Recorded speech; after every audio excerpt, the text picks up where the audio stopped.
Now, there's certainly been a lot of discussion around this show. A lot of people debating just how good or bad it is overall, if the pacing is off and not enough is happening quick enough, and if it's relying too much on nostalgia to keep its audience sticking around, if the characters maybe feel off from when we saw them in Rebels last, and if there's just a lot of other, shall we say, problems when it comes to the writing. And even though in this episode there were certainly some things that we could point at and consider issues that we can and will discuss in due time, I just want to start out by saying that for roughly 45 minutes here, I sat back and thoroughly enjoyed some Star Wars in a way that I haven't really been able to all that often here in the Disney era. This was quite simply some good, fun Star Wars to watch.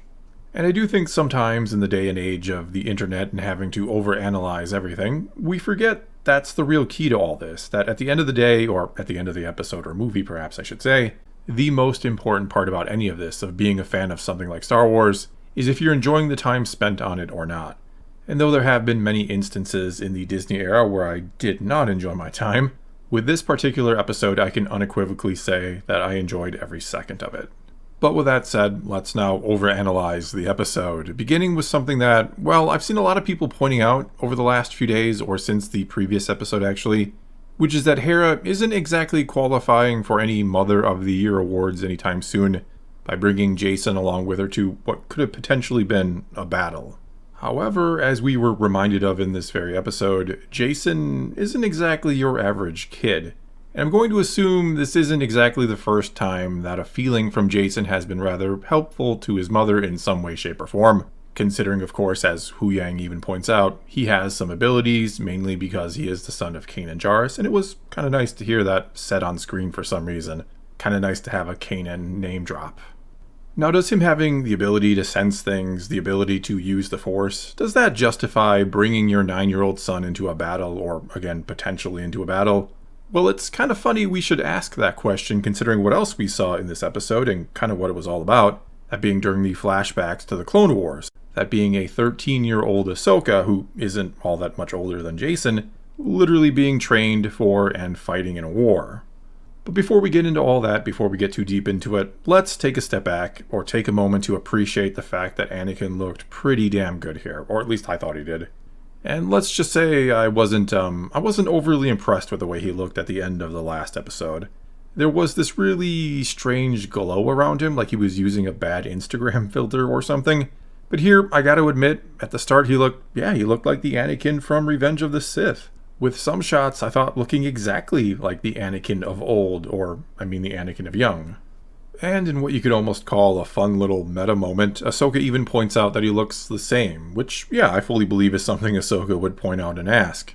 But it also goes a long way in answering a sort of age-old question about Force Ghosts that dates back to Hayden being put into the end of Return of the Jedi. And yeah, for the record, I do absolutely think this is the Force Ghost of Anakin we're dealing with in this episode. But anyway, it leads me to believe, or all but confirms, that the Force Ghosts can just look however the hell they want to look, whenever they want.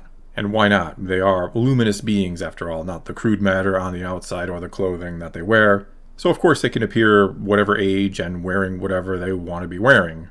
And we did see more than one look from Anakin in this episode. We also got a more early Clone Wars look from him, armor and all, which was just, yeah, it was awesome to see that in live action. And it too looked pretty damn good. There was a lot about the world between worlds and flashback sequences that was just a pure joy to behold.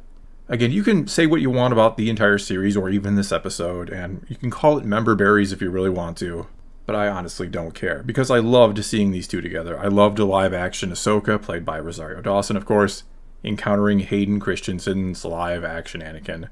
This was an absolute treat for Clone Wars fans, and yeah, it does take me back to the Clone Wars movie where we saw Ahsoka for the first time, and I really, really did not like the character at all in that film. I found Snips to be rather annoying and was not a fan of this idea that Anakin had a Padawan, especially one so annoying. And I would have never guessed that, some 15 years later, we'd not only go back to the Clone Wars movie like this, that we'd go back to the Battle of Teth that we saw in that film, but that we'd get this final lesson for the apprentice from the Master, or that Ahsoka would go on to be a great character, as well as one of my favorites, and also have her own show someday. Never could have imagined this would be how their story would come to an end back then, back where it all began, in a manner of speaking anyway. Even though, if we're being completely honest about it here, the Clone Wars stuff looked, well, let's not call it cheap, but rather, let's call it cost effective. And I'll give Dave Filoni, the director of this episode, I'll give him some credit here. That was one of the most clever uses of haze or fog of war I have ever seen, which is fitting that, sure, things might be obscured a bit or just hazy looking considering, no, this is not like a genuine flashback, as much as it is a manifestation of the Force in the world between worlds. Either way, it was indeed a clever use of fog to allow them to just do all this stuff on the volume and not have to worry so much about what should have been or easily could have been had they gone all in on it.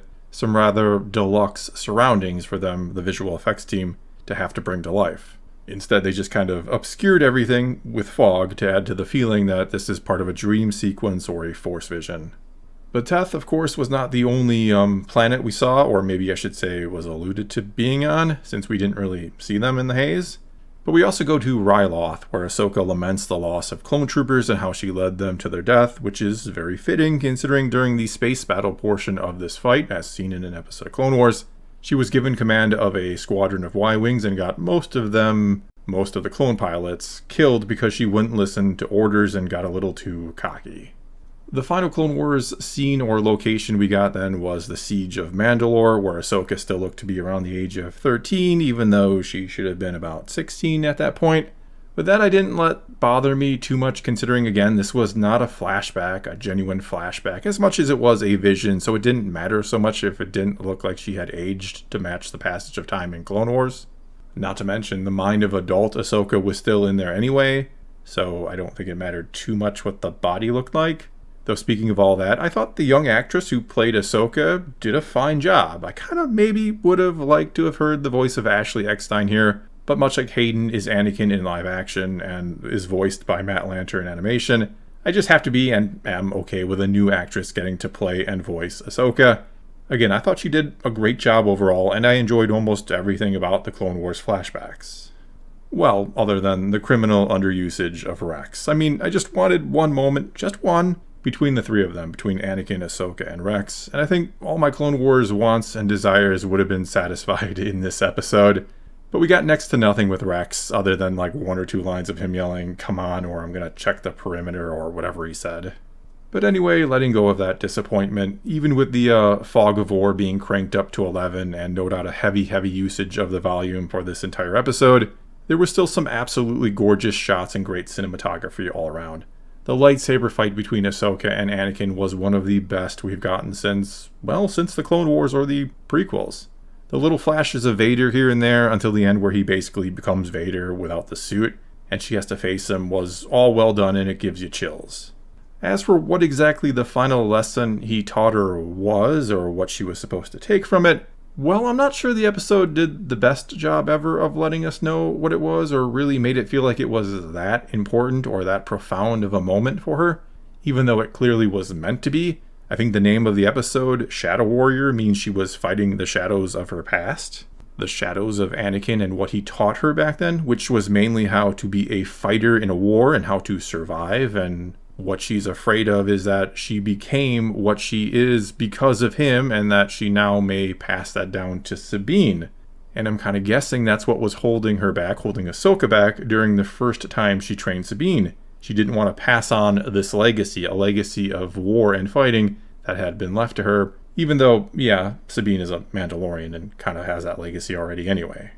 And in the end then, when she took his red saber and held it to him and it made it look like she had Sith eyes, well, I think that moment actually mirrors Luke's in Return of the Jedi quite a bit. That moment of brief temptation, that brief almost falling to the dark side by killing Anakin or Vader, when Luke realizes his father's destiny does not have to be his.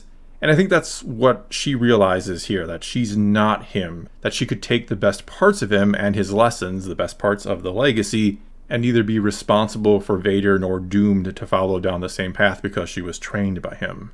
Either way, no matter what exactly we were supposed to take away from all that, it was obviously a very liberating moment for Ahsoka in story and has indeed transformed her into Ahsoka the White. I think we now have it all but confirmed that Dave Filoni has taken after his master, after George Lucas himself, and adopted the stance that continuity is for wimps, which Lucas once said, and he made some minor changes or retcons to his own story. I think the ending of Rebels in that epilogue where we saw or thought we saw Ahsoka the White for the first time has been changed, or that's not how it actually all goes down anymore.